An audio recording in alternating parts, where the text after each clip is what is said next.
There goes that man's jockstrap. Oh my God, did you see that? America's team? Yeah, right. Oh, baby, it's a big day in sports. There's nothing like battling it out with your teammates all season long to go win a championship. Green Bay's got it this year.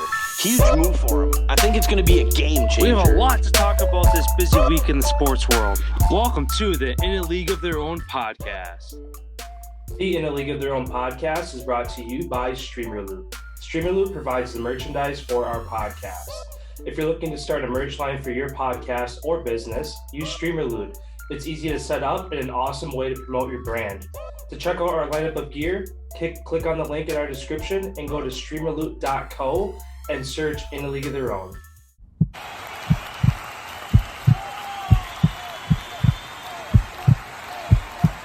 Hello, Happy New Year, everybody, and cheers to you, my dude, to season 2, starting season 2 for our podcast journey here. Kind of closing the door on 2021 and excited to see what 2022 brings to our podcast.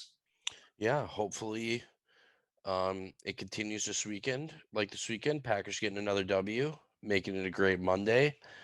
Hopefully they can continue that the rest of the way out, bringing the Super Bowl with the new year. Hopefully. As always, for our watchers / listeners on YouTube, thank you for stopping in. Make sure that you are liking, commenting, subscribing to the channel if you're enjoying the content. For our audio listeners on Spotify, Google Podcasts, Apple Podcasts, a huge welcome to you as well. Thank you for stopping in. Over there, as always, the 5-star ratings help us move up the charts and get our eyes and ears to more listeners as well. For all of our content outside of these episodes, you can find us on Instagram, Twitter, and TikTok. That's it. For some reason I was thinking there was one more. Anything outside of our episodes every week, memes, scores, breaking news, all that good stuff, you can find that over there. And just giving, again, a quick plug to the contest that we're doing over the holidays here. We're doing a mystery box drawing / raffle. The box is up to $70 in value. You pick a box between the NFL, NHL, and MLB. And we open it here live on the stream for you, and then we'll pack it up and send it to you. If you're interested in getting in on that, feel free to DM us on any of our socials or email us at inaleagueoftheirownpodcast@gmail.com. The entry fee, again, is $10 for your first entry, $5 for your second, $5 for your third, for a max of $20 for 3 entries. Again, once we get to about that 10 entry mark, we're going to close it within a day or two after that. And then on the corresponding episode following that, we'll be, again, going live and opening it up. So reach out to us if you're interested in getting in on that. Kicking off our content here for the day, I'll throw my first question to you. After Antonio Brown's meltdown yesterday, does he still deserve to be in the Hall of Fame after his track record of both off the field and now on the field issues? Yeah, I think so, because arguably he is one of the greatest receivers we've ever seen play the game. And there isn't anything in the Hall of Fame requirements or as far as getting in anything to do with on the field or off the field antics. It just goes by your production and performance. And that's all the standard that I'm going to hold to this guy. He's a great football player.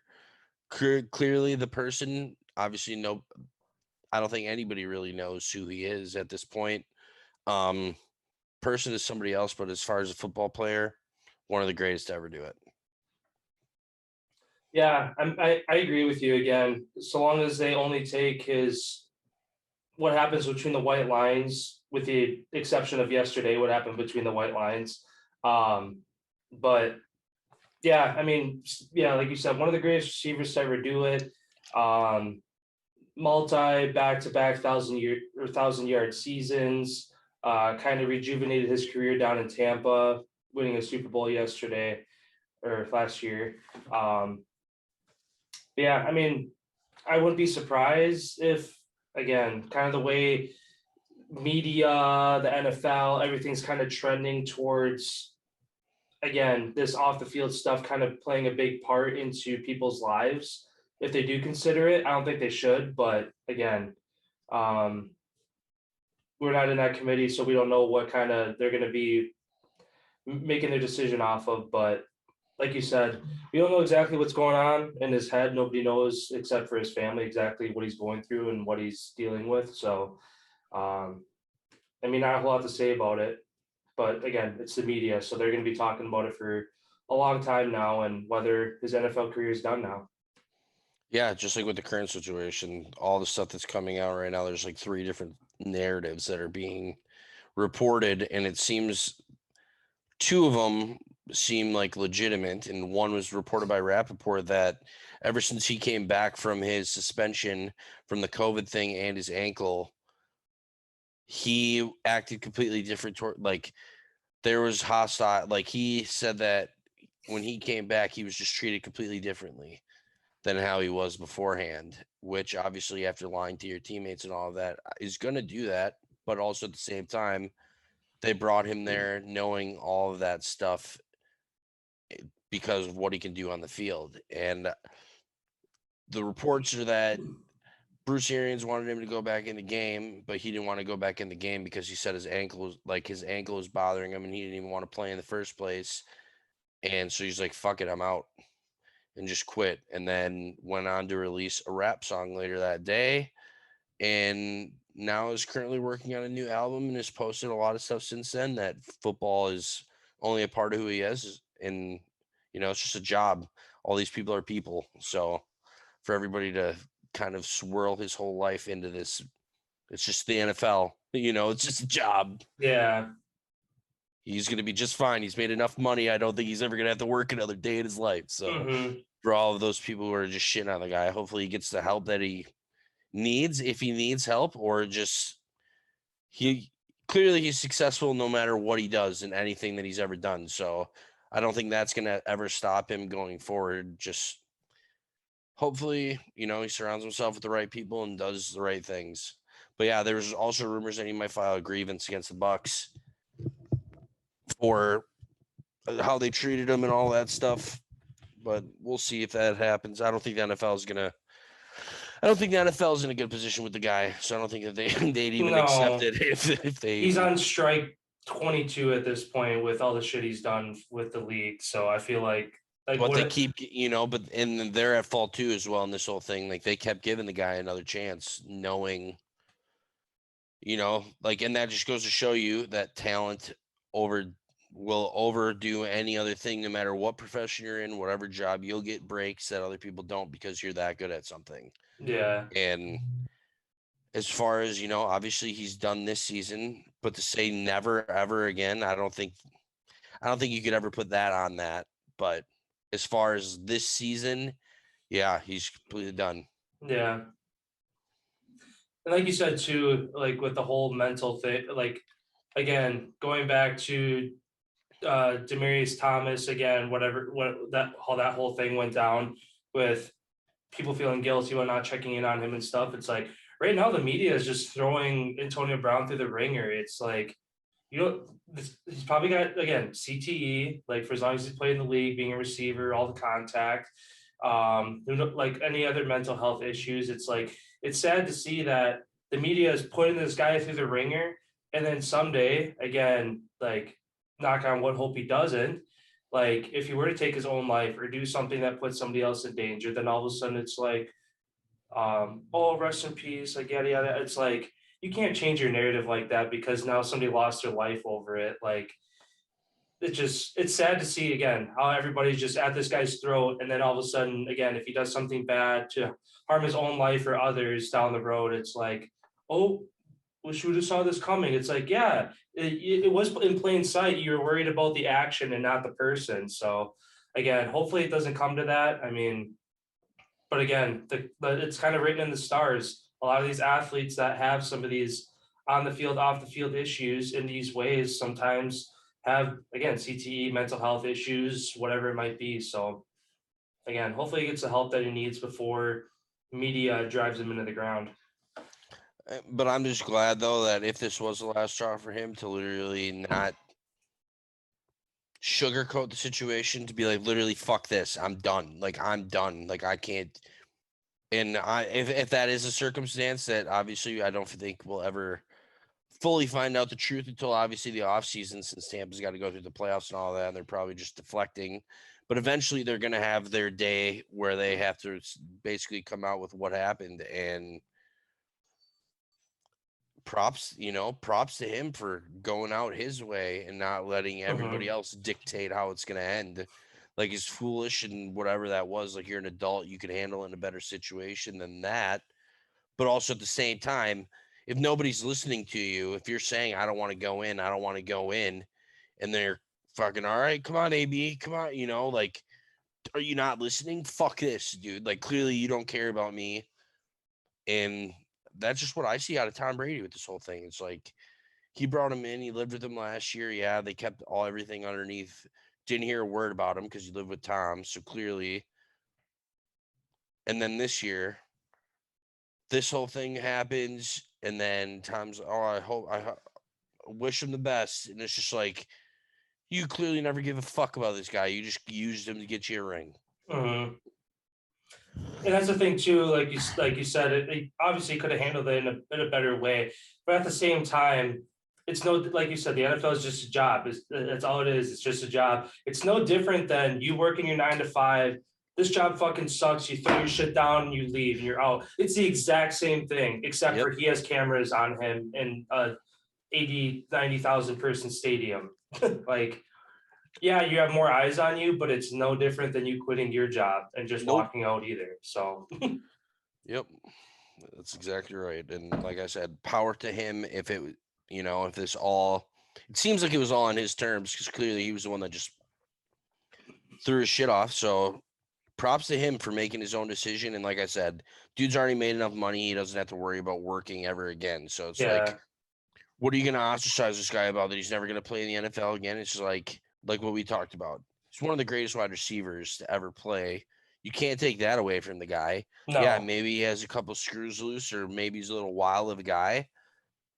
So be it. Like, if football play, like, they only are talking about him because he was in the NFL. They wouldn't have been giving a shit if he was fucking retired and did this at a flag football, like. Yeah. It's funny how there's, like you said, the media is literally spinning this to ostracize the guy. And it's just like, since when do we not care about people who are fucking going through shit to like want to help them out? And clearly that changed a long time ago with the media. Yeah. And like you said too, with the money, like he doesn't need to make another money from dime from the NFL. And there again, another thing with the media is like, oh, this guy's an idiot, where he needed 5 more catches, 55 more yards, and 1 more touchdown. If he hit 5 more catches, $333,333. Yeah. The same for the yards and the touchdowns, where he would have got an extra $1 million bonus. It's like, oh, this guy's an idiot. Why couldn't he just stick it out? It's like, it's obviously not about the money to him. Dude, he's got enough. Yeah. So. And then for him to go release that song later, like that day, called "Pit to the Palace," and it's just like, who knows if he ain't gonna make a whole mockery of this whole situation, like literally, because it's buffoonery of like how many second chances he's gotten and literally just like fucked it up blatantly because he didn't want to do something that he was asked of. And then, all right, we're going to kick this guy off this. All right, this team call. Okay, bring him on in. Like the NFL, like, do you have any policies that you literally stand the line on? Clearly not. Yeah. It depends on the player and how valuable they are to you. Like Ray Rice, easy for them to drop. Running backs fucking only make it 3 years in the league anyway. Get him out. If that was fucking Aaron Rodgers, like Patrick Mahomes, somebody like that, they would have fucking tried to sweep it and keep it as clean as possible. They wouldn't have ostracized him the way. It's just funny. It's just really funny. Yeah. All right. Then past that whole debacle here, on to the Green Bay Packers here. Do you think Matt LaFleur, now becoming the best head coach in the first 3 years ever, wins Coach of the Year, and Rodgers winning the MVP? Do you think they both take it home for Green Bay?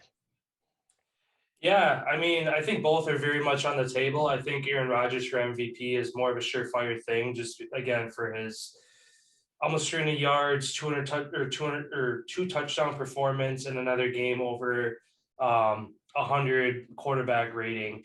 Um, Again, kind of with everybody sliding either this week or last week that we're in that MVP conversation.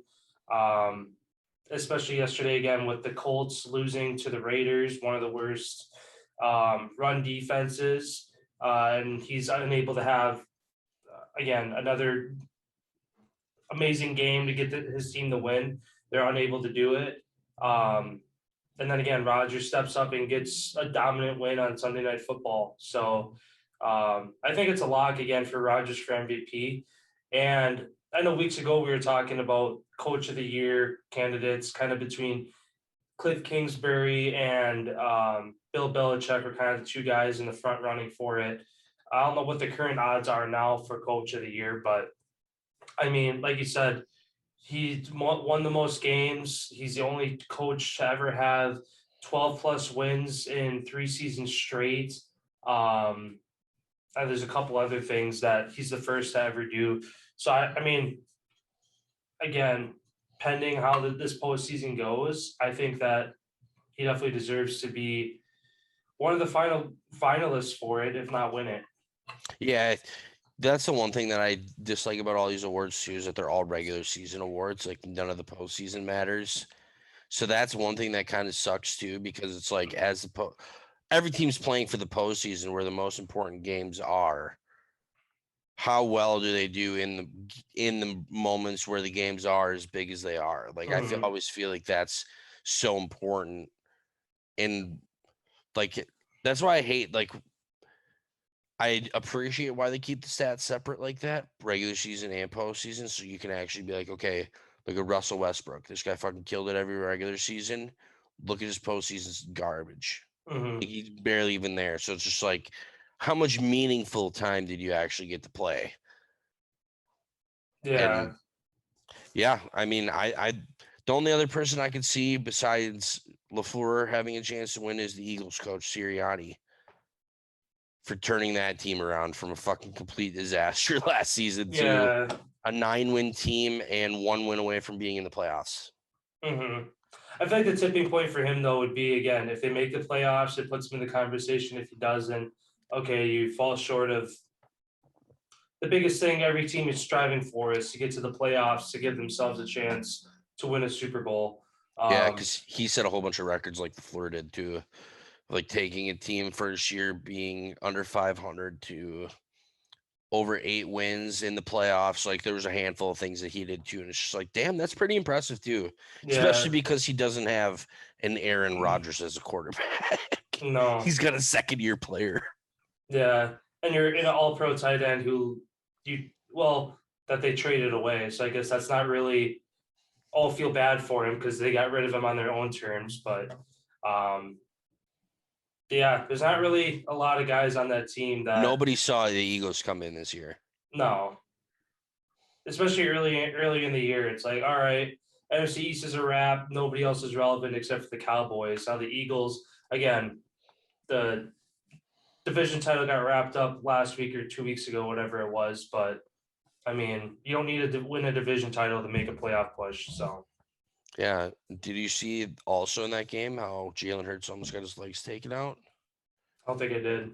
Dude, he was walking into the tunnel after the game Oh, that yeah, where the guys are leaning against the railing and and it the whole collapsed. railing went. Yeah. Yeah.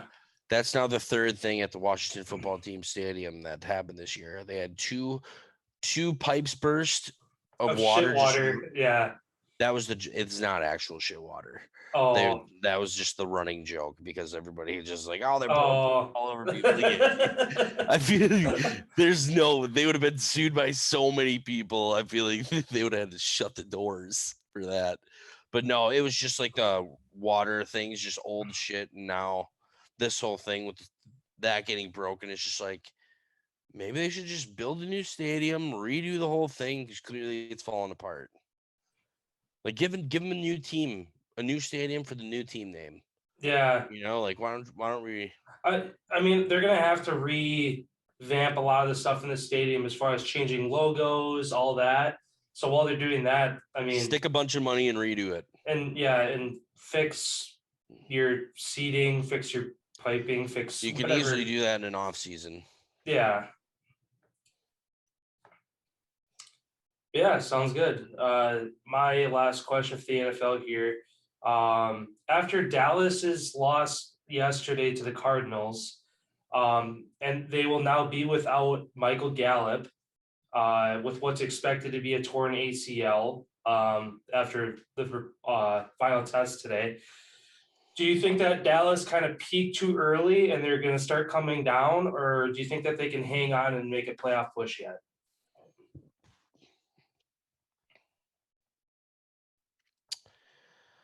I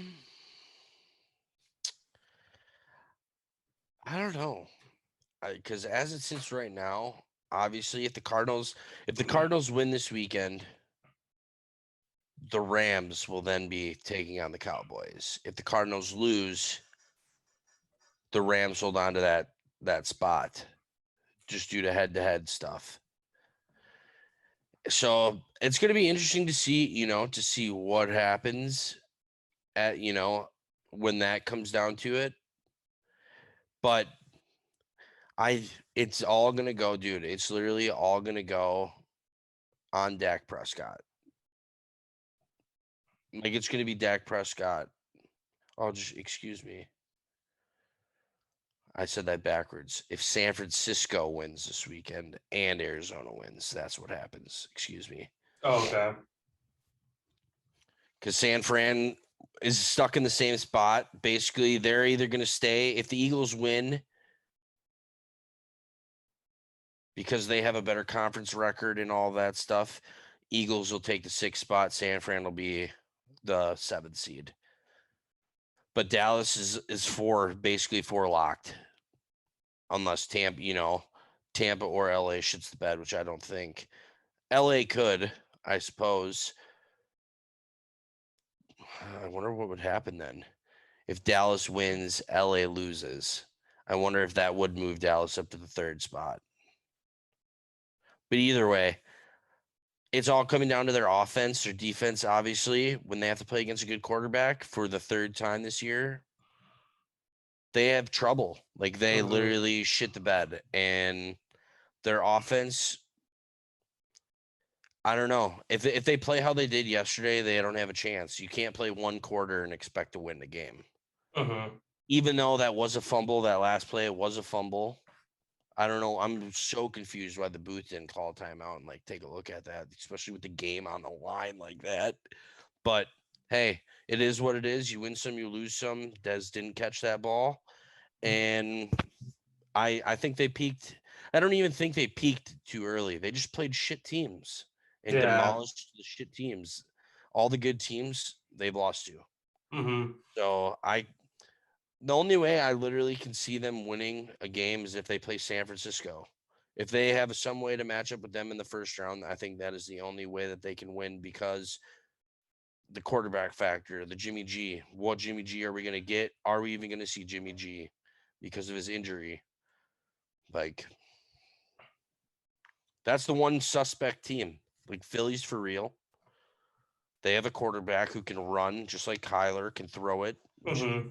And then we saw how much they struggled yesterday. So I don't think their offense, with that loss of Gallup, that really hurts their team. Without him, they're done. And looking at he was their only deep threat. Yeah. He was their only guy that could take. And CD's been dropping balls. Amari's been dropping balls. It seems like there's a disconnect between Dak and the routes being ran. It just seems like everything's off. Just off. Zeke, he's back to the old Zeke. What did he do? They ran for, I think, 69 yards total yesterday. Yeah. And they had their whole offensive line back, 2 Pro Bowlers on that line. And they couldn't get anything going with the run game. And on the defensive side, too, a stat that I saw, again, Trevon Diggs is leading the league in interceptions. Kind of in the cusp of that conversation for Defensive Player of the Year. After yesterday's game, he surpassed giving up 1,000 yards in coverage this year, which is the most in the NFL for any defensive back. And he's got thrown at more than 40 times more than the next guy. Yeah. So you're going to get more interceptions when you get more balls thrown at you. And He's the weak link and got exposed. yeah. So Like, I don't feel like as much, like you said, media played that narrative. Oh, he's so good. He's so good. It's just like, who's the one guy that gives up all the deep balls? Diggs. yeah. And it's just like all these teams know that because you're going to get the picks by being aggressive and taking the chances. Double moves yesterday, what they got him on every time. You have him because he's biting on that. First, a guy's playing that aggressive, and it was funny that they made the comparison. They're just like, Shannon Sharp brought that up to Sporting too. That's funny that you said that. He's just like, look at it. Look at how many times, like, look at Darrelle Revis, Cromartie, those guys who are legit ball lockdown. They'd get lucky if they had fucking 10 balls thrown to him all season. Mm-hmm. Like, and he's way, like, people are going after him because he is the weak link. And I think too, because he's at what, 10 or 11 interceptions? 11. And I think I saw this like compilation of all of his interceptions. 4 or 5 of them are off tipped balls. So they're not like either off the line or off a linebacker. And they just like in the breadbasket, I could stand out there and grab that kind of ball. So it's like, I mean, obviously it goes in the stat book, and obviously to be a good defensive player to be in the right position at the right time to be at that ball obviously takes skill too, but it's less of bam reaction and like stepping in front of the ball and more, oh, the ball's floating like a duck and you're going to grab it kind of thing. But yeah, I mean, yeah, 4 weeks ago, it was like, oh, this Dallas defense is looking unstoppable and they're looking like the best defense right now in the league. I mean, Micah Parsons is still unreal. Like, got after it yesterday and came up with some key stops, sacks, all that, like when they need him to. Yeah, he only got 1 QB pressure yesterday. Oh, really? Yeah, they shut him down. Their whole defense, basically, their defensive line, which they've prided on all season long, when you have a quarterback that's that mobile and how fast a lot of those guys, like how much motion they use, it's like a college team. Like Kingsbury did a great job of bringing, like, that is why that team, I feel like, can be so dangerous compared to all these other teams in the NFL. They use so much motion. All their guys are so fast. If you can't get that read, you don't really know what's going on. Yeah. And reading on that, the offensive side, like what they did yesterday, was so much motion, get the edges to pinch down, kick it out. So, like, look at that last drive that they had. Option. Bringing the end in, chip it deep because nobody's there. And that's how, like, a lot of the game yesterday was ran outside of the edges, which Dallas is supposed to be so good at shutting the edge down. It's just like they got their asses handed to them yesterday. Mm-hmm. And by a very good team. Like, that's one team I picked them because they had the rebound, but that's one team that I would not like to see again being a Packers fan. Yeah. But at the same time, look at what we were without when we played them the first time. Right. Well, and they're supposed to be getting J.J. Watt back too. Yeah. I'd be more worried about on the offensive side if they get D-Hop back, which I think they said that is a possibility. They said he was out for the regular season, but he had a possibility of coming back in the playoffs. I think if they make it NFC past. Championship is the earliest that I heard. Yep. Yeah. But that's it. That's the only other team. That's them and the Eagles are the 2 teams that scare me that we'd have to play. Yeah. Yeah. Just because the Eagles don't give no fucks. They have no expectations. They just run it down your throat. Same with the Niners almost. They're almost in that position too, but they have the quarterback question right now with Jimmy G. He can't even hold on to the ball because his injury that he suffered, ligament ripped a part of his bone off of his bone. And he like can barely even hold on to the ball, and that's his throwing hand. And supposedly he wants to play. He wants to play this weekend, but they might hold him out. And he was like, that's fucking bullshit because all people talk about me is how I'm hurt all the time and I never want to play through injuries. And he's just like, I want to fucking play, but they're not letting me play. But also, if it's going to cause you to, that bad finger causes you to throw 1 too many picks, that's going to make a game difference. Right, but this last week of the season doesn't matter. They're the 5th seed no matter what. The 49ers? I thought you said Oh. if they lose, if they lose, they can fall. If they lose, they could be out. Yeah, If the Saints win. yeah. Or no, because did the Saints win or lose? The Saints won. They're 8-8. San Fran's 9-7. If San Fran loses, they'll be 9-8. New Orleans wins, they'll be 9-8. They have a better divisional record, which would go to that tiebreak. So Philly would move up depending if win or lose. Because they have a better conference record. Philly would move up to 6. New Orleans would be 7, and San Fran would be out. So it's a win you're in. San Fran's the last team that is like them, and the Saints are the last 2 question mark teams on the NFC side. Yeah. Well, it says Philadelphia clinched a berth. They clinched because of conference record. They're 7-4, and San Fran and New Orleans are 6-5. So they have that game no matter what. Mm-hmm. Yeah, the Saints are out at 8-8. So they need San Fran they need San Fran to lose and them to win. That's it, and they're in. Because they'd both have the same record. They'd both have the same conference record. No. They have the San New Orleans Francisco's 9-7. So San Francisco has a better record right now. But conference, they're only 6-5. New Orleans is the same, 6-5 for the conference. In their division, San Fran's 1-4, and New Orleans is 3-2. 3-2, which is the second tiebreaker. So that's why they would get in. Yeah. But, I mean, San Francisco, if they win, they're in, or New Orleans loses, they're in. And then on the other side,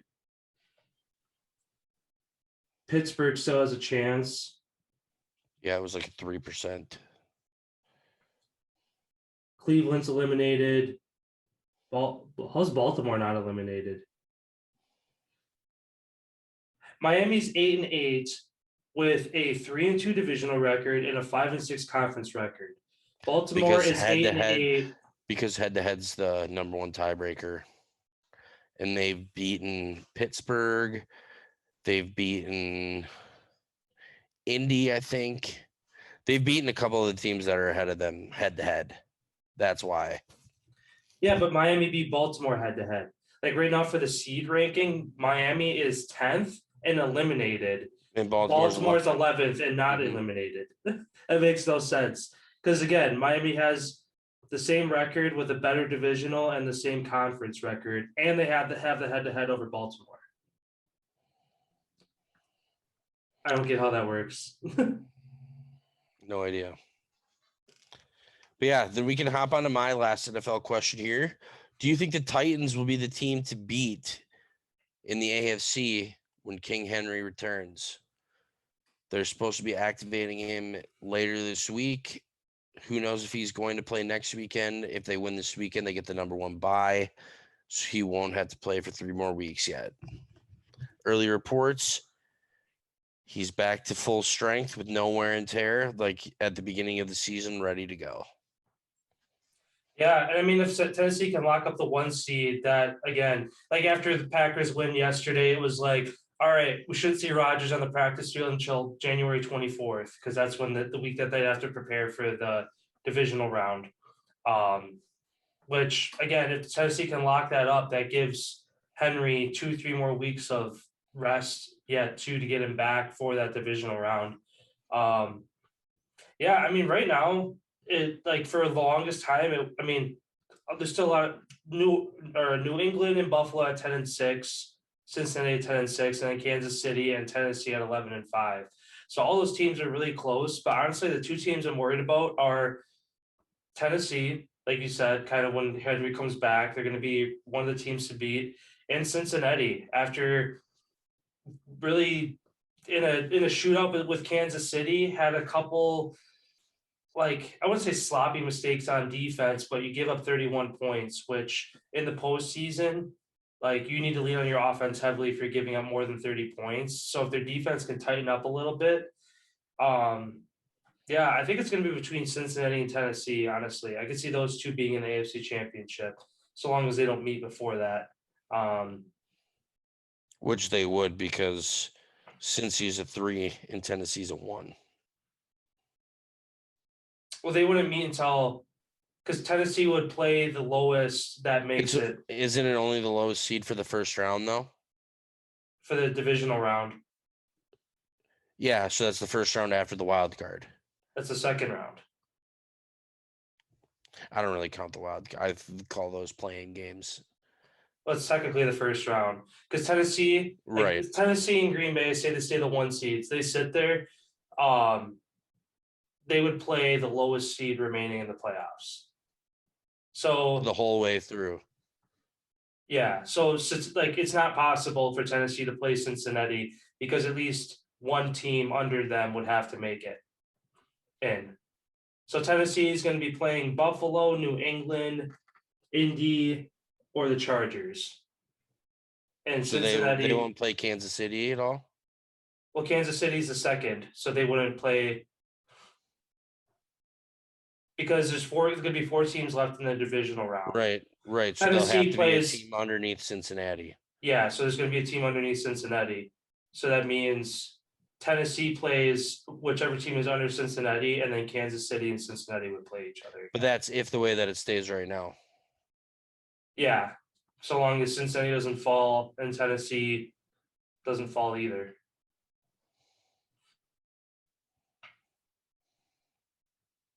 But yeah, I mean, like you said, I would agree that Tennessee, again, the one seed in the AFC without their best player, without the best running back in the NFL. And they've had it was 57 different starters play this season. They've had over 137 different roster moves, which is more than any other team. And they're still the number 1 seed. Yeah, I mean, it's that next man up mentality, and they're kind of the epitome of it this year.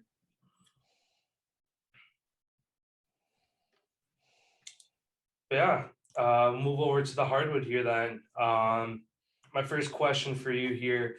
After DeMar DeRozan's back-to-back buzzer beaters, he's averaging a stat line of 27, 5, and 4 this season and has now moved the Bulls into the top spot in the East.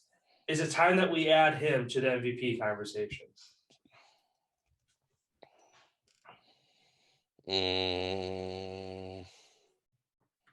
No. 2 games I don't think gets you into that conversation. Well, it's not just his 2 games. He's been. I know, but as far as what other people are doing this year, I mean, maybe he'd be 5th. I could maybe see him 5th, but there's no way he's above Durant, Giannis, Steph, Trae Young. Those 4 hands down are already way ahead of him. So I could see him at that 5th spot. That's it. Maybe if he can continue, I won't even say continue because of what KD is doing. I mean, yeah, I'd put him in that 5th spot. I'd say, yeah, he's in the conversation, but he ain't going to win it.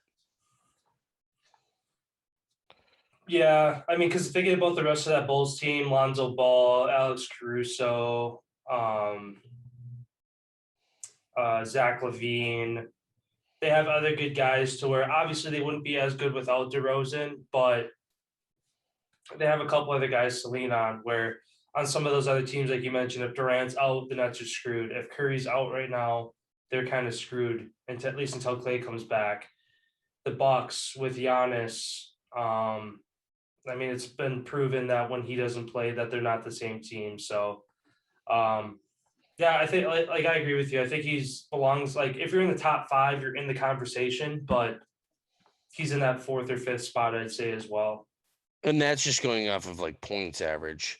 Like if you start really digging into him, I'd borderline out of like that's why I said it'd be 5th would be generous. He's mid 40s for assist average, low 80s for rebounds. Like he's down the list. But yeah, as for obviously those 2 shots where we are right now, currently in the year, you could put him on the edge. Mm-hmm.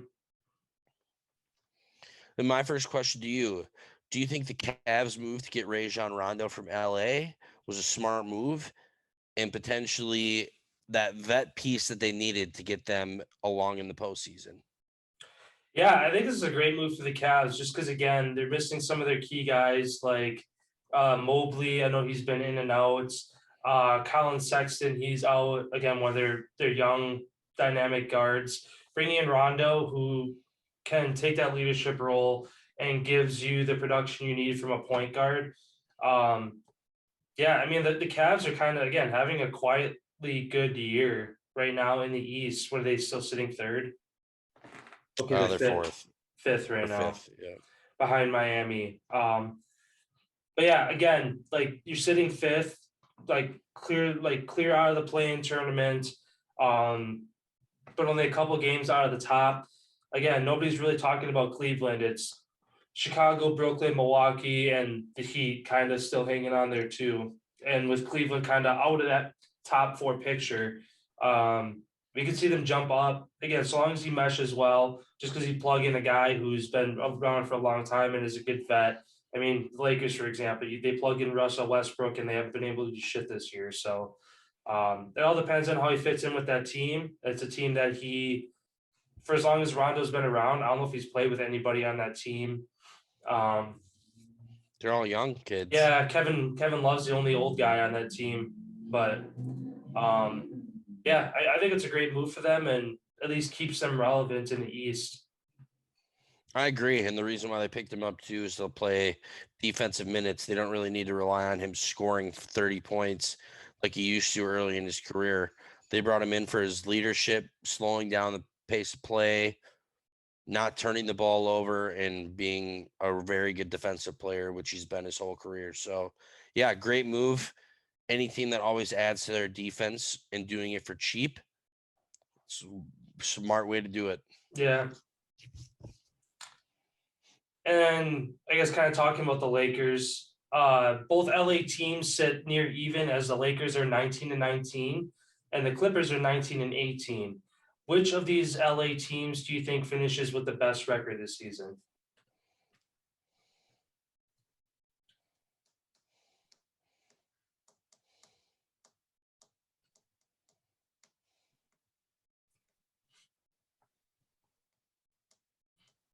Just because I guess the two factors is LeBron, are the Lakers gonna hit a shit skid when LeBron cools down? I don't think he's cooling down. And then the But Clippers. the question that I have is when's Kawhi coming back? That's what I was gonna say. Back. Yeah. That's why it's a very. I would just go no brainer LeBron the Lakers, but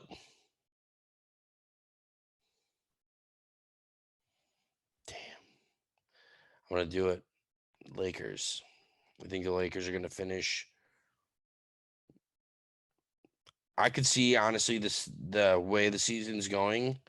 I could see it ending about how it is right now. Just Lakers Clippers switched. One game better, half a game better. Not much. Yeah. I'm gonna go with the Clippers just because all season, every time I stand in the Lakers corner, they shit the bed and they just I don't know. They don't impress me enough to be able to again back them up and put my stand in their corner. And again, the Clippers are playing well enough with Paul George and Reggie Jackson kind of leading the squad there. And I think the earliest that Kawhi would come back is about a month left in the season, the regular season. If not come playoff time, he should be good to go, which is when it's again most important. So I think so long as they stay neck and neck like they are right now, come down the stretch. If they get Kawhi back and he plugs right back in and does what he's done his whole career, I think that Clippers could go on a 5 to 10 game run at the end of the year, so long as again it checks out to get him back. But yeah, I agree though. I think it's gonna be close. I think they're gonna be within 2 games of each other come the end of the year. But yeah, the Clippers are ahead right now. Again, with one less game played too. So they could go up go up 2 games, depending on how their next game goes. But Will they play Minnesota tonight? The Clippers Mm-hmm. and the Lakers just beat Minnesota last night. Yeah. Yeah, I guess that's a good benchmark to see. The Lakers just played them yesterday. They play them tonight to kind of have that benchmark comparison of where both teams are at by playing the same opponent back-to-back nights. But Well, and not really though, because Minnesota's already gotten beat down by LA, and now they get to face the other LA squad. And the Clippers had a day of rest. yeah, but the Clippers also just beat the Nets. So You mean the Clippers got pounded by the Nets? they beat them 120 to 116 When on Saturday. the Nets beat the Clippers 124-108 The Clippers beat Monday. the Nets last Monday. on Saturday. Look at Saturday, the first. The Clippers just beat the Nets. Oh.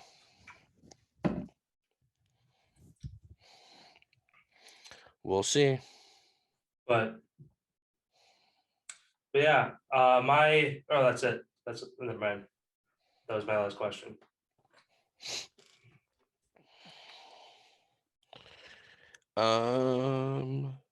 Which team do you think has a longer win streak? Bulls or Bucks? Bulls already are at 7, Bucks are at 6. And we have the Pistons tonight, and the Bulls have the Magic. 2 terrible teams. How long do you think they're going to go, and who's going to have the longer one? Kind of looking ahead here.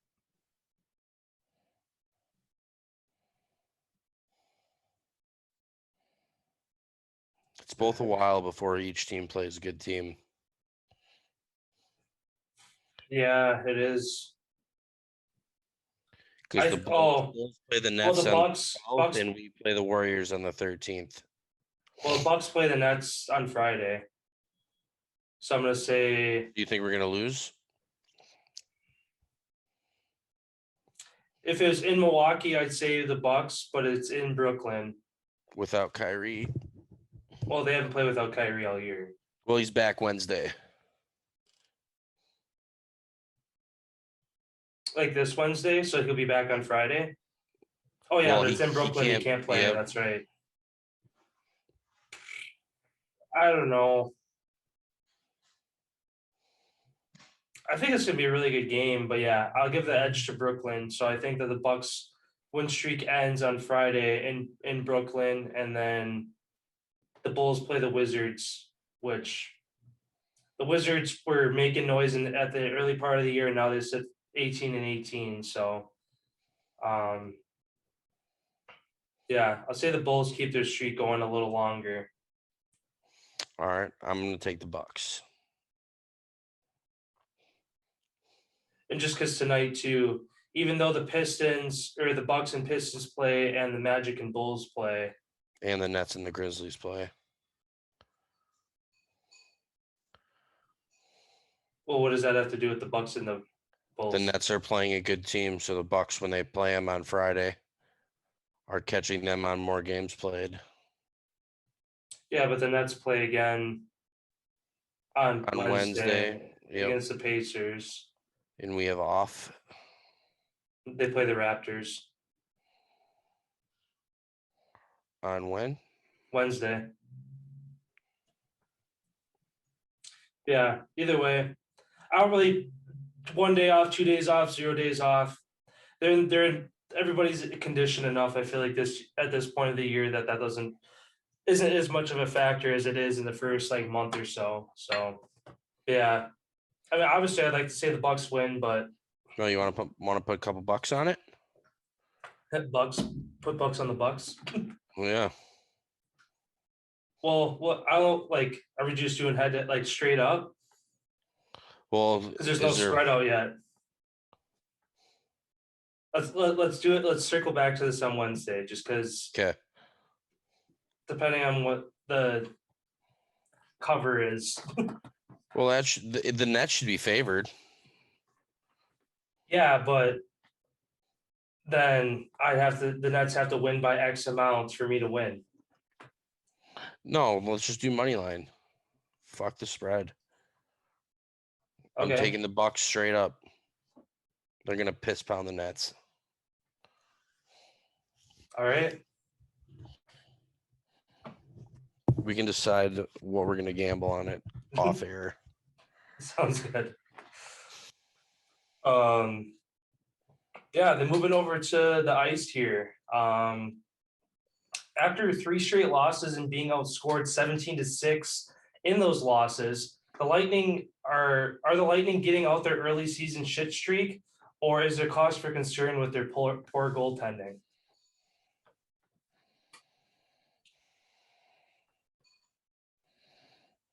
I wouldn't even really call it poor goaltending. They've been playing their backup the last 3 games, so I'm not too concerned. They gave Vasi a break. I don't think there's any cause for concern, and they just got Kucherov back, so no reason to be concerned for Tampa Bay Lightning fans. Even though they gave up 9 goals in one game. Yeah, they're back up. Yeah, but your backup is a big part of. I mean, your backup gets what, 15, 20 games a season at least? Excuse me. They had their 3rd stringer and an emergency goalie for that game that they gave 9 to the Panthers. 2 guys I've never even heard of. Maxime Legacy and Hugo Alnenfeld. 2 guys who are, they must have had some. I think they got hit with COVID is what happened to them. And they had a couple people out and stuff. So I don't think it's any cause for concern. Every team's going to deal with a rough 3 games in a row. I wouldn't call this really even a shit streak. I just feel like bad timing to face really 3 good opponents when your team's not at full strength. Yeah. I guess I didn't realize. I knew that they didn't have their number 1 in, but I didn't realize they're down to their 3rd and emergency goaltender. But I mean, again, 3 games. Once you get beyond 5, then it's like, okay, what's going on? But 3 isn't, I guess, a terrible spot to be. And they're still in first after that 3-game losing streak. Yeah. Granted, they still have games in hand, but still. All right, then on to my first NHL question. When Carolina returns from their pause, do you think that they continue to be the best team in the NHL, as they currently have 47 points and have 3 games less played than the Capitals and are only 1 point back? Yeah, I mean, again, preseason, Carolina was one of my picks for making it the distance, and I think that they continue that. It's going to be a tough stretch of hockey coming up to kind of prove themselves. I mean, they have their game against the Maple Leafs postponed, which would have been a good game, but the Flames, who are, I would say skidding, but they're not as at the high point that they were earlier this year. And then again, they got to play Florida. So that's going to be 2 tests, 2 games back to back. Once they do get going here after on Friday, they'll be back. I mean, those will be 2 good tests. I think if they can win those, then after that they got Flyers, Jackets, Canucks, Bruins, which again, no team is really a pushover unless you're in the bottom 5 of the league. But there's some tough teams and some teams kind of looking to make a push. So, but I think Carolina stays as one of the hotter teams. And like you said, they have 3 games in pocket and only sit a point back in the Metro. So I think that they can take over the Capitals. That'd be probably next week when we see them take over that spot. And then who knows if they run away with it. Yeah, I'm going to agree with you. 4-game winning streak through both of their pauses that they've had. That's unbelievable to do when they've had 2 different breaks of a week and a week and a half. They're pushing. One team I wouldn't count out to get to that mark as well as the Penguins. 8-game heater. They've been just rolling. And I won't be surprised to see them, Carolina, and Washington maybe in the top. Rangers haven't gone away either. They added some grit to their team in the offseason, which really seemed to help them. That whole side is going to be a huge fucking battle. It's so crazy where where the playoff standings are. It's just because the Flyers are right on the outside. Yeah, then my second question here for you. In the blink of an eye, the Golden Knights moved to the top of the Pacific and the Western Conference this past week. Now sitting at 45 points. Are they the best team in the NHL right now, given that they still aren't at full strength? No. I think St. Louis, Tampa, Florida, Carolina, Washington. I feel like there's so many teams that are still way better than the Vegas Golden Knights. Don't get me wrong, they've been surging, but their Pacific Division is also the weakest in hockey. So I'm not going to say that they're an overpowering team since everybody kind of expected them to be where they're at anyway. But as far as the best team in the league, I don't think so. I really do think that St. Louis and Carolina have a case just for what they've done. Like what they've done all year. They're under 10 wins, under 10 losses. I don't know. I just feel like this Vegas team is going to collapse at some point. Like, yeah, they're riding this high now when they got all their guys back. They have a lot of old guys, a lot of vets. They're one misstep place out of part, and they're falling all to pieces again. Yeah, I agree. I think they're, good for them to, again, make a surge in the West and be the top team right now. Yeah, as far as the whole NHL, I'd say, again, both Florida teams are better. Carolina, Washington as well. Yeah, there's a handful of teams that are still better, but yeah, like you said, it's Vegas and the Ducks in the Pacific right now that are kind of making noise. Even the Ducks are on a 4-game shitter, so yeah, I don't know. I know earlier in the year we were talking about which division gets locked up the soonest or the earliest, and I was kind of leaning towards Minnesota in the Central. Now Minnesota sits third in the Central, given they do have 2 games less played than St. Louis and Nashville, but then 2 also wins and they're back at first. yeah, but then also Colorado is only 2 points back, and they have 3 games less play or 6 games less played than the top. So 5, yeah. 10 points. So Colorado, if they go on a good streak, they could be at the top of the Central. And Dallas is also still games behind. Mm-hmm. Yeah, in the Pacific though, instead of, I was thinking Minnesota would lock up the Central. Vegas or the Ducks, whichever team stays hot the longest, I think that the Pacific could be the first division wrapped up this year, honestly. Yeah, I don't know about that. I think the Flames, they have 5 games in pocket, which is 10 points, so they'd be in first by 5 if they won all those. Edmonton, they are still struggling, and I feel like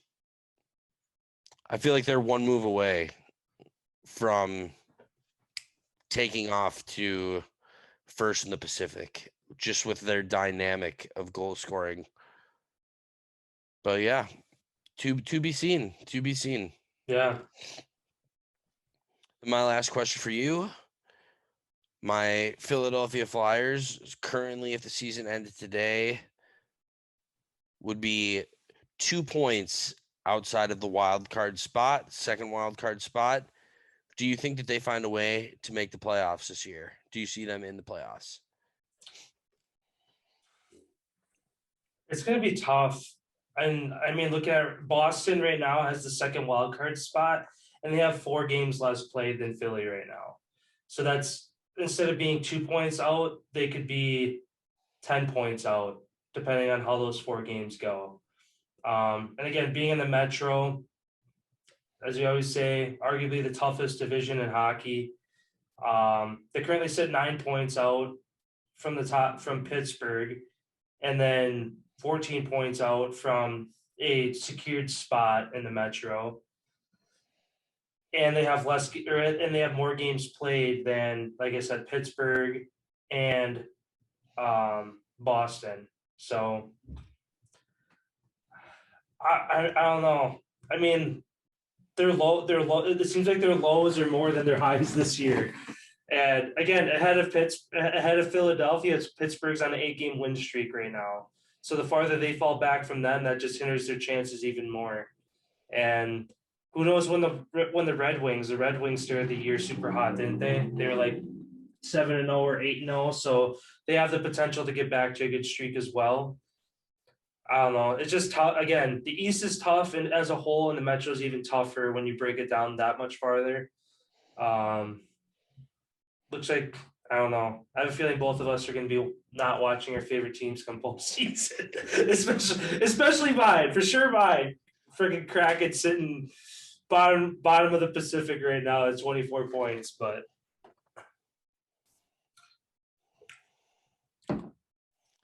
Yeah. It's going to be 5 Metro teams in the playoffs and 3 in the Atlantic. That's how tight that division is. Damn, it's crazy how fucking close that is. But Boston is in the Atlantic, though, and not the Metro. So who knows if Toronto fucking shits the bed. But I just don't see it at this point. Flyers are still trying to figure out their goaltending. I'm going to agree with you. This year, I don't think's the year. Be too straight not making it. And I feel like at this point of the season, too, we're right approaching that halfway point. Really, yeah, about 5 games away from that halfway point. Yeah. But I feel like at this point, you're kind of figuring out. I mean, if it's tight, like the Central, St. Louis, Nashville, Minnesota, Colorado are all within 5 points. So it's like, okay, that's tight. You don't know what's going to happen there, especially, again, with Colorado and Minnesota having less games played than the top 2 teams. But then, again, in the Metro, despite being the toughest division, the top 4 are separated by 9 points from the rest. In the Atlantic, but again, Boston, 10 points back, but still have 3 games in pocket. There's 6 games in pocket from Tampa. I don't know. I feel like if they won all their games, Tampa would still be ahead of them. Yeah. By 1 point. Yeah. I don't know. I feel like it's starting to get to that point of the year we're starting to figure out. You're going to start to see teams make desperate moves because they're just looking for something to go right. Like the Kraken, for instance. Any of the teams that are really in the bottom 3 of their division, I feel like you start to see more moves happen because it's like, all right, if it's a shit move, oh well, we're already at the bottom of the division. If it works out, we somehow steal a wild card spot at the end of the year. But again, yeah. Sounds good. Then going over to our other question here, kind of circling back to the NFL, completely removing Super Bowl wins from the equation. Who, in your eyes, is the best quarterback to ever play the game? Our quarterback number 12, dude. Aaron Rodgers, no doubt about it. Like, I don't even have to explain myself. Watch him. Yeah, I agree with you. I mean, that's why I like removing Super Bowl wins where it's like, okay, yeah, Brady has 7 and like. Yeah, but even Super Bowl wins, what does that really prove for a quarterback, though? Because a quarterback can only do so much. Yeah. Like, you're not playing defense. You're not playing special teams. Mm-hmm. You're only controlling 33% of the outcome. Yeah. So I wouldn't even value Super Bowl wins. That just means you're one of the greatest teammates of all time, you know? Like, he arguably is the greatest team player of all time across all sports due to the championships, being a leader like Tom is. But as far as you take all that away and you stick to the position, who plays the position the best, you can't argue that. Yeah, I agree with you. And I mean, that's kind of why I remove Super Bowls to where, oh, who's the greatest quarterback of all time? Everybody's always like, oh, Tom Brady because he has 7, and that's their only argument. Only argument. And it's like, oh, but he has more yards, more touchdowns. Okay, yeah, but he's played for 40,000 years. So You could take the last 3 years of Rodgers' stats and combine them together, and he still hasn't thrown more picks than Brady's thrown this season. Mm-hmm. Well, that's the thing too. Like for this year, it's like, oh, how come Brady's on the conversation? Because they passed the ball. They passed the ball. Umpteen million. What was it? They're trying for him to break Peyton's record. I think what was it? Brady he's 388 yards away from breaking Peyton's record. Brady is? Yeah. For most yards in a season. And I feel like that's their number one goal of trying, just like the Rams, what they're doing to Stafford in throwing the ball 50 times a game. He's like 39 attempts, I think, away, or 33 attempts away from the most throws in a season, most passing attempts all time ever. It's just like clearly these teams are aware of that, and they're just going to try to get these two guys their awards, their fucking rewards, their records. But what does that? None of that matters. Yeah, especially too. Like I think I saw Brady has 110 more attempts this year than Rodgers does. So it's like, yeah, he's gonna have more touchdowns. He's gonna have more yards. When you throw the ball 100, that's 2 games. More than 2 games worth if you're not a super pass-heavy offense like Green Bay is. Again, where people are like, oh, but Rodgers' stats aren't higher. Yeah, because you got freaking Aaron Jones and A.J. Dillon in the backfield. You're telling me you're going to have those guys take a hike, sit on the sideline, keep the bench warm. We're going to roll with Rodgers. No, you need to be a dynamic. And that's why, too, like this year. And that's why he's even more effective than Tom, is because he doesn't throw the ball as much and his production is way up. Yeah. Like you take his numbers way down, but you touchdowns way up, interceptions way down. Like he's the like perfect photo stamp image of a quarterback that anybody would want to archetype. Like he's the guy that you want, somebody who doesn't turn the ball over and who's just unbelievable with the knowledge, and he can put it anywhere he wants to. As if anybody didn't watch the game last night, he was dropping balls in buckets over defenders, and the receivers aren't even moving their hands. Yeah, a couple of those, Adams was literally just opening his hands, and the ball was hit it like right there. It's like, yeah, he's the GOAT. Yeah, and the two categories that I think make a quarterback the best quarterback: touchdown to interception ratio and passer rate. How good are you at taking care of the football? And by leaps and bounds, Rodgers is better than Brady in both of those categories, both this season and all time. I mean, after this year, because Rodgers was he was right under 4 touchdowns to every interception, and after this year, he's like, what is he now? It's 11-1. Well, it's got to be more than he's that. 35 and 4. 35 and 4. So what is that, 9? But they were calculating the 11, whatever that I saw. That's calculating the game that he missed. Oh.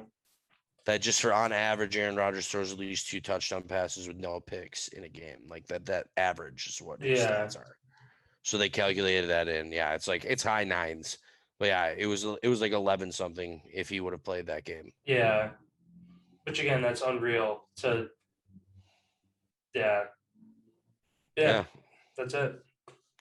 All right. I'm hopping into golf here. With the PGA Tour about to kick off, the season's about to start here in 2 weeks. Who do you think? Do we see Jon Rahm repeat as Tour champ, as he's the current world number 1? As long as he can avoid the COVID. And there's a couple 2 tournaments. He got screwed out of a first. And he still finished first. Well, he had to forfeit, didn't he? Yeah, he won 2 tournaments that he COVID. But like I'm saying, even taking those 2 away, he still won. Yeah.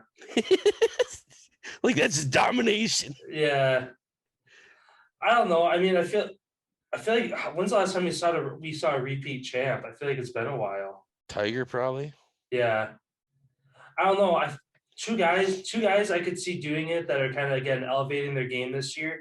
I'd like to see Collin Morikawa or Brooks Koepka. I think are kind of the two guys that are setting themselves up for a tour championship run this year. I mean, I think John Rahm is going to be up there again, just because, again, of the domination he's had over the past couple of years. But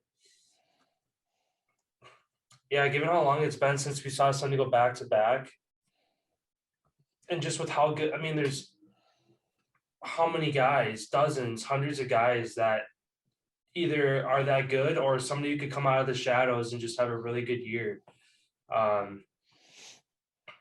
I'm going to say Morikawa or Koepka. So Brooks Koepka actually was the last to win it back to back. He won 18 and 19. Oh, Collin Morikawa won 20. No, I'm just kidding. That's not right. It's not right what I'm. yeah, I was going to say Morikawa hasn't won a. What is that? Oh, that's the FedEx Yeah, the FedEx Cup is different from the. PGA Championship. Yeah. Well, the PGA Championship is an event. Yeah. I fucked that up. I meant the FedEx Cup champion. Oh, okay. Like the overall. Yeah, with like the points and shit. Yeah.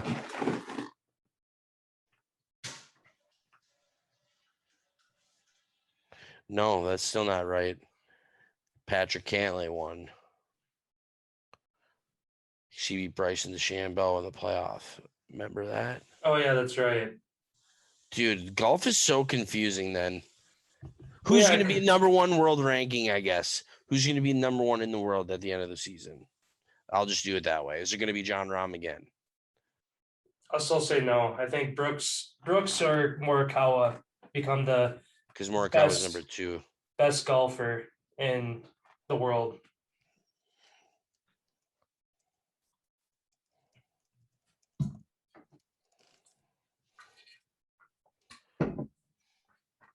Yeah, unfortunately, I'm going to disagree. I think he's going to win it again. Be number 1 at least. Like I said, I think Brooks, when we were talking, I picked Brooks to win a lot of events this year. I think I picked him to win 2 majors, but I just think John Rahm, far above and beyond, is just crushing everybody. He's got a 0.7 lead total points. So last year, out of the events, he shot a 3 and 92. Collin Morikawa, 431. So like 40 shot difference, which is a lot. Yeah. So yeah, I just think he's got his game on par right now, and that's cool to see Spaniard, leading the charge. Usually it's always been an American. Yeah.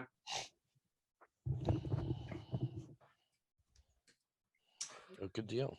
Yeah. Then wrapping up here, again with our college football, coin flip. Joke is what it was. So I guess catch everybody up who maybe this is your first time listening or you missed some of the past episodes. If you did, you didn't miss much. Yeah. We've been pulling up a random coin flip generator and predicting the winner of basically all the games. Which I gotta update these because we did a bunch over the We did a lot of them. Just tell me who we had winning and losing, and I'll tell you if they won or lost. So up until the Pinstripe Bowl, the coin was 7 and 12. Peach Bowl, we had Michigan State, and they won. I remember that. Yep. Vegas Bowl picked Arizona State. Wisconsin won. Gator Bowl, Rutgers lost. Sun Bowl. Central Michigan won. Okay, so that's a W. Cotton Bowl, Alabama. Win. That was correct. Orange Bowl, Georgia. That was a correct. win. Outback Bowl, Arkansas. That's a win. The Fiesta Bowl, Oklahoma State. That's a win. The Citrus Bowl, Kentucky. Loss. Rose Bowl, Ohio State. Win. Sugar Bowl, Baylor. Loss. And then the last game is tomorrow. The Texas Bowl. Tejas Bowl. Kansas State is what the coin picked for that. So that'd be 7 and 12. So 1, 2, 14. So the coin is now 14 and 16. So it made a comeback after a rough start. About 50%. Yeah. So it's either and then let's do these last two. Well, let's do the last one, championship game. Oh yeah. So the coin can end up because it could 50, end up 50. 50%. Yeah. I'll just put Natty. And Alabama is the home team, so tails would be Alabama. Oh yeah, I gotta pull it up, don't I? Were you just looking up, wait for it to just go? Yeah.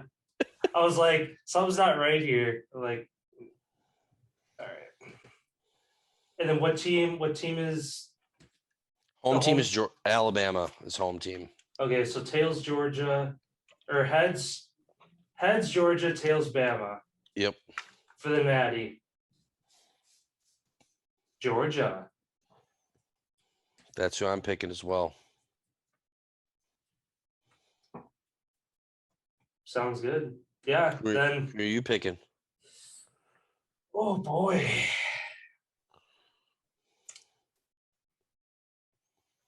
After watching both those games, Georgia's defense is fucking an NFL defense. I don't think Alabama beats them twice.